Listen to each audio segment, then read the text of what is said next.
You're watching the #1 podcast in the YouTube wrestling community, and I'm your host, Jean Paul Leek, and this is Rope Break Family. Tuesday morning, you already know what it is, Monday Night Raw review. And, we're getting close to Hell in the Cell, only a couple weeks out.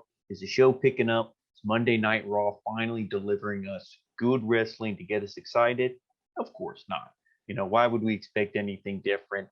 But, I hope you're all doing well. Had a good Memorial Day weekend. Of course, we brought you a bunch of content, so make sure you check out the Double or Nothing review from AEW. We just covered that show. Pretty good, a good way to kind of end the Memorial Day weekend. It was a pretty solid show, a little too long, but go check out that review for our full thoughts and everything on that show. But this is a start to a new week. And of course, it starts off on the wrong foot with Monday Night Raw. So let's get into it. But the one thing they did do, which was nice, tribute to the troops, showed everything like that. A little video package, everything Memorial Day. The real reason of Memorial Day is to remember and honor our veterans and stuff. So, that was good. And then after that, we go to the Thunderdome and they showed the new commentator, I guess, Jimmy Smith. He was an MMA commentator, did some stuff on NXT and whatnot. He did all right tonight. Nothing. I wouldn't say he was the greatest thing or he was the shits.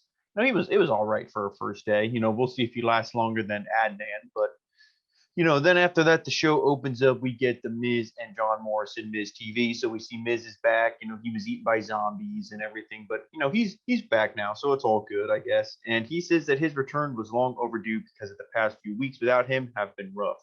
He says that it wasn't his fault and that he's sorry. He takes his glasses off and he says that the lumberjack match with Damian Priest, he got injured for the first time in his career. Morrison's wearing onions around his neck. He wanted to ward off zombies, and he has a drip stick, and it's like a pump thing. You pull it back, and then you shoot the water out. So he did that, and then Miz says that he's done so much for his career, and it's high time to give back. And he's starting with his guest tonight, Charlotte Flair. So Charlotte comes out. She says that Rhea has had a nice run, but it's over, and in a few weeks she'll be sending her to hell. So Ripley comes down to the ring, and Charlotte looks pissed, and Ripley says that Charlotte can go to hell, and then, they come face to face. Miz tries to ease the situation. He gets them to sit, and Miz asks Rhea who she is, and John makes a joke about garlic. Ripley says that she's not a vampire. She's a nightmare, but she's a nightmare for the whole women's division. Then we see footage of Rhea. She was unable to beat Nikki Cross because Charlotte says, you think you could beat me? You couldn't even beat Nikki Cross. So they show that footage. Charlotte laughs and all that. So then, eventually then Nikki Cross's music plays. She comes to the ring. She apologizes to The Miz for interrupting. She says that she beat the Raw Women's Champion last week. So it's only fair that she gets the first title shot, of the winner of the match at Hell in a Cell. And then Rhea says that if there had been 4 minutes on the clock, Cross wouldn't even be standing here. And that she didn't earn her, but she did earn her respect. Cross says that she could beat Charlotte in the 2 minutes as well. Charlotte laughs and says, she could beat her in 1 minute, and she accepts. She's like, you couldn't even beat me in 1 minute, you little troll, or something like that. Some line, is good from Charlotte. And then we get into the first match, Charlotte Flair versus Nikki Cross. And of course, this was another 2-minute challenge thing. And most of this match was Nikki on the outside taunting Charlotte. Little bit of action in the ring, Charlotte on the outside getting in Rhea's face and everything. But at the end of it, Nikki, she hits a tornado DDT. Charlotte drops her. She tries to apply the figure 4, but eventually, time runs out. So the winner is Nikki Cross. And for this whole opening segment, Miz TV to start off is not a good way to start off Monday Night Raw. The jokes with Morrison, I have the garlic because, we got eaten by zombies, yet, werewolves, vampires. I don't know what's going on here. So, that's why he had the garlic and all that stuff. It's just too much jumbled. I'll bring in all these women out and everything. It would have just been better to just have a backstage segment with the 3 women and then do this match, because I don't understand how Miz TV fits into any of this. But, that's Monday Night Raw for you. The land of things not making any sense. So then we see replays of the feud between the New Day and the RK Bros. Riddle's backstage with Damian Priest. They're talking about being back on the road. Riddle asks for some Spanish lessons until Randy Orton appears. He's like, hey, how do you say hey, Randy in Spanish? And Damian Priest goes, hey, Randy. And he's like, oh, I thought there'd be a little bit more translation and whatever. And then Damian Priest is pointing, and then Riddle looks and he sees Randy there, and he apologizes to him for using the RKO.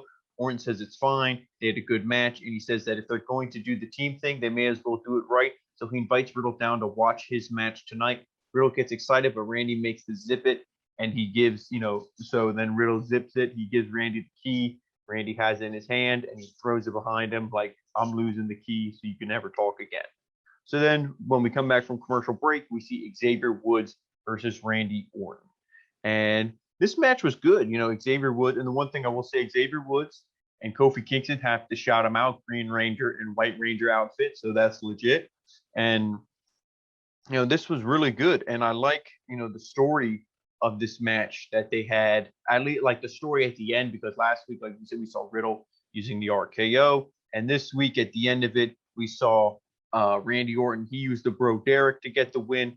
That was cool. So at the end of this thing, Woods rolls onto the apron and Orton wants the draping DDT. Woods jumps in, hits an arm breaker. Orton breaks free from submission, slams Woods. Then he wants the RKO, but Xavier's counters with a backslide for a 2.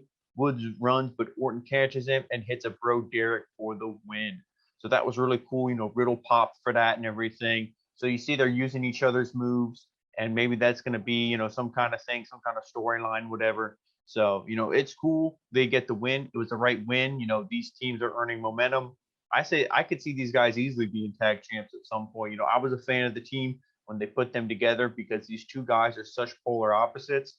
And what do they always say? Opposites attract. So then Riddle runs to the ring. He loses it, dropping elbows like Ric Flair, rolling around the ring on a scooter. Riddle poses, and Orton thinks about posing behind him, but then stops himself.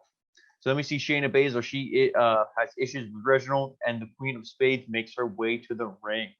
So then when we come back from commercial break, MVP, Lashley, and, they're pretty much their entourage of women. They're in the dressing room backstage, and they're fawning over it. So then we see Reginald backstage with Nia Jax. She wants to help him, but he assures her that he can handle Shayna by himself, and Nia stays in the back. So then we get this match, Reginald versus Shayna Baszler. It was pretty much, this was awful. This was one of the worst segments of the show. Probably one of the worst segments we'll see all week. And we still haven't seen AEW, so that's saying something. But Shayna dominated this thing for the most part. But then, she had him in the Kirifuda clutch, was back into the corner. Boom, the flames come up. She gets scared, drops Reginald, so he rolls her up. 1, 2, 3. Shayna Baszler looks like an idiot. She's pissed, but hey, that's been her main roster run. She's pissed, and she looks like an idiot. So then we see after that, Drew McIntyre, he's interviewed backstage, and he says that all that stands between him and the WWE Championship is Kofi Kingston. Drew says he likes Kofi. He's a great guy, and he was like him at one time, and Kofi is a guy who would do anything for anyone, but he had to make the decision to not do that, not have children. This is McIntyre, because he said Kofi, he wants to be a good father, spend time with his kids, do all that. But Drew says, I'm not a father. I don't have kids. I'm sacrificing being a father and having kids so I can focus all my attention, all my energy on being the best WWE superstar. And McIntyre says tonight he's willing to do the things Kofi isn't to get his title back. So good promo by McIntyre. And then when we come back from commercial break, we see Mace and T-Bar versus the Lucha House Party. And this was a pretty quick match. I'm a big fan of the Lucha House Party, but it was fine with them losing here. Mace and T-Bar, these guys are huge. Push them. Do something with them. And they're super talented, especially Dijakovic. He's the better of the two, but, Dio Madden, Mace, I think, yeah, he's Mace. They're not, he's not a slouch either. So really push these guys. They look really strong here. At the end, T-Bar catches Metalik with a big boot. Then he and Mace hit a double team choke slam for the win. So like I said, pretty quick match. Sorry, Lucha House Party, but somebody has to win. These big guys, they need to get pushed, in the tag division. Build up this tag division in Monday Night Raw. You have the RK Bros, you have the New Day, you have AJ and Omos, you have the Mace and T-Bar, Lucha House Party. Starting to get some teams here. So this isn't too bad. Good win for these guys. So then we're in Alexa's playground, and she invites Reginald to join her later tonight for a talk. Then when we come back from commercial break, we see Sheamus in the ring, and he talks about going back on the road and how he can't wait to defend his title in every major city. He says Ricochet and Humberto can't handle losses like men. Maybe they want some participation awards because that's as close as they're going to get to the goal. He says that they're scumbags because they jumped in together. He refuses to defend his title against scumbags, and he says that he's a great champion and he will face them both back to back and send them back to catering. All right, and then so Ricochet comes out first, and to challenge Sheamus. He answered the call because they said, "Well, who's it going to be? Is it going to be Humberto? Is it going to be Ricochet? Who's going to come out?" So Ricochet came out. We've seen these guys wrestle a few times already recently. Some good stuff. They have good chemistry. Ricochet's great. Sheamus is good. But at the end of this thing, we pretty much see Sheamus. He hits a flying lariat from the top rope. But at this point, Humberto comes down, and then that causes the distraction. So Ricochet rolls him up for the 1, 2, 3, which if we didn't just see kind of a distraction roll up in the match before, this might have been a little bit better, especially because the storyline with these three. But, it's like you gave me the same finish in the match before. So this was lame for me. And then that goes right into Sheamus versus Humberto because, like he said, he was facing him back to back. And again, this wasn't too bad either.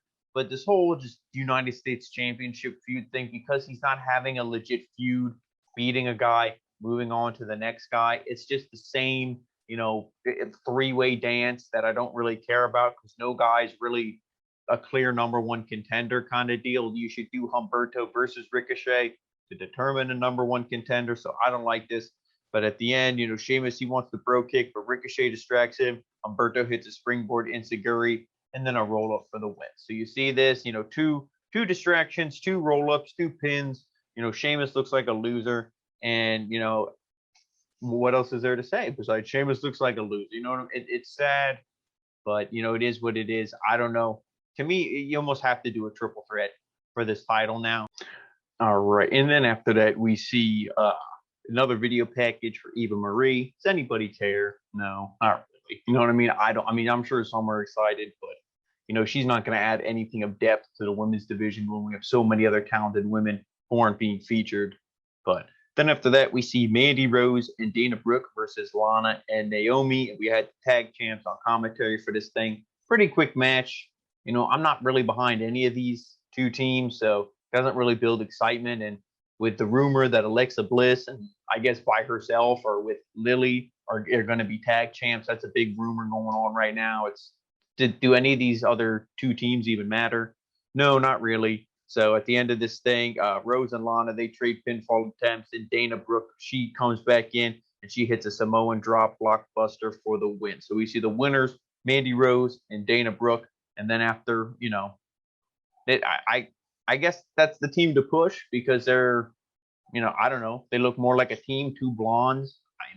I again don't really care because they're not making me care about these women at all. So then we see a video replay of Cedric Alexander versus Shelton Benjamin from last week, and that rematch is up next. So then, we see Shelton Benjamin versus Cedric Alexander. Benjamin takes control early, beats on Alexander, and he grabs him, but Cedric breaks the eyes, hits a springboard enziguri for the win. So really quick match.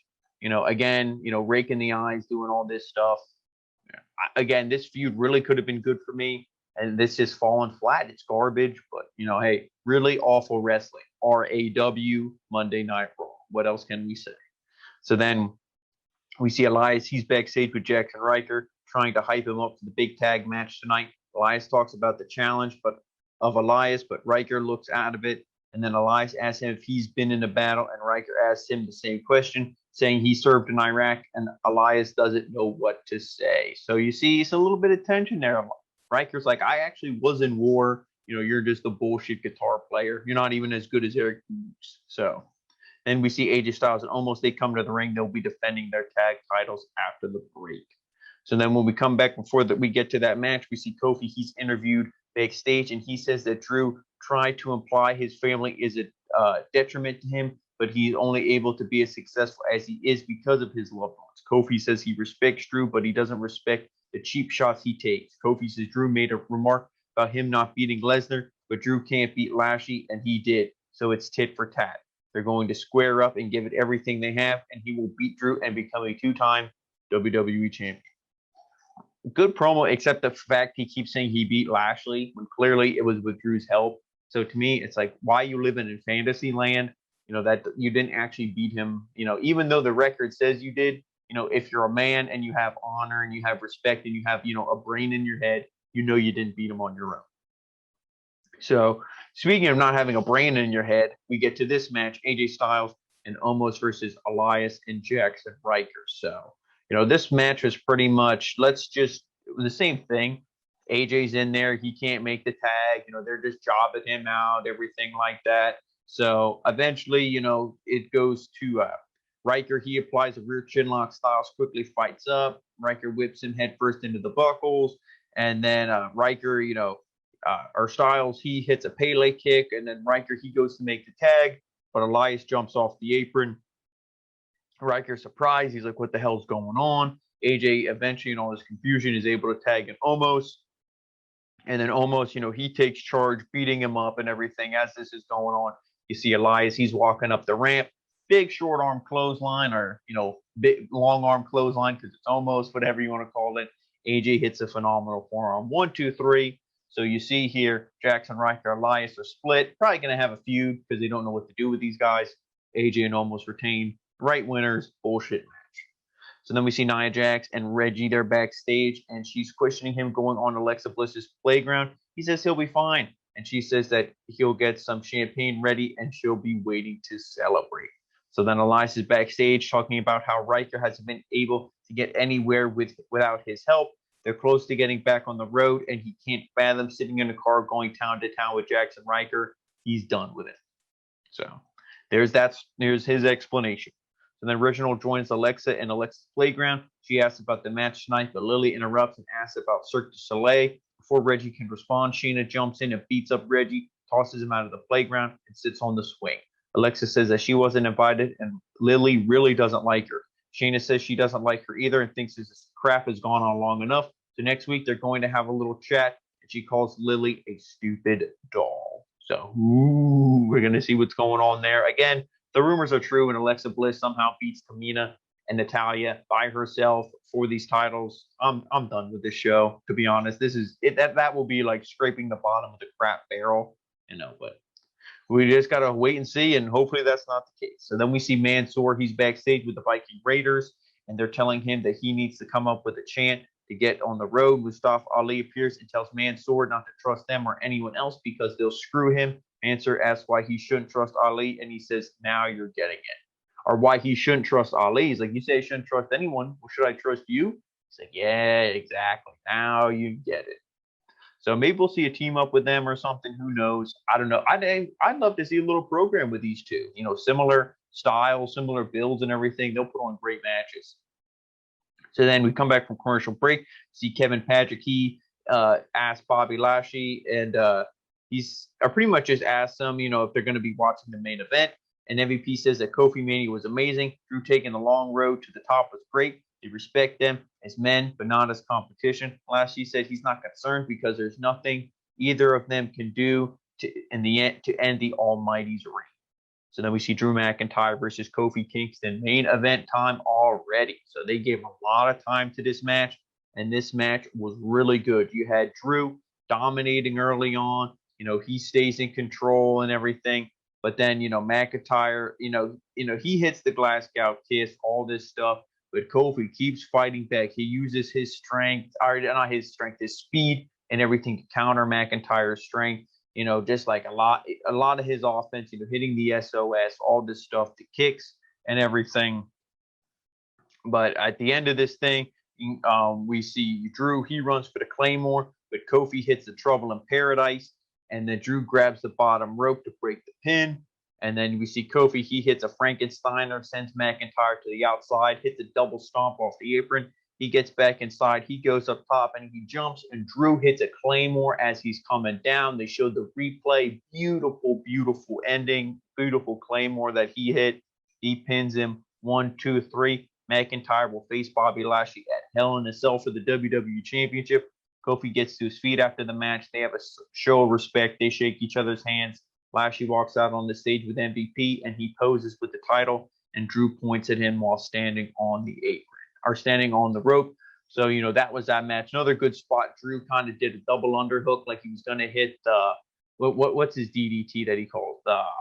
I forget what he calls it though, but why? What the heck is it now?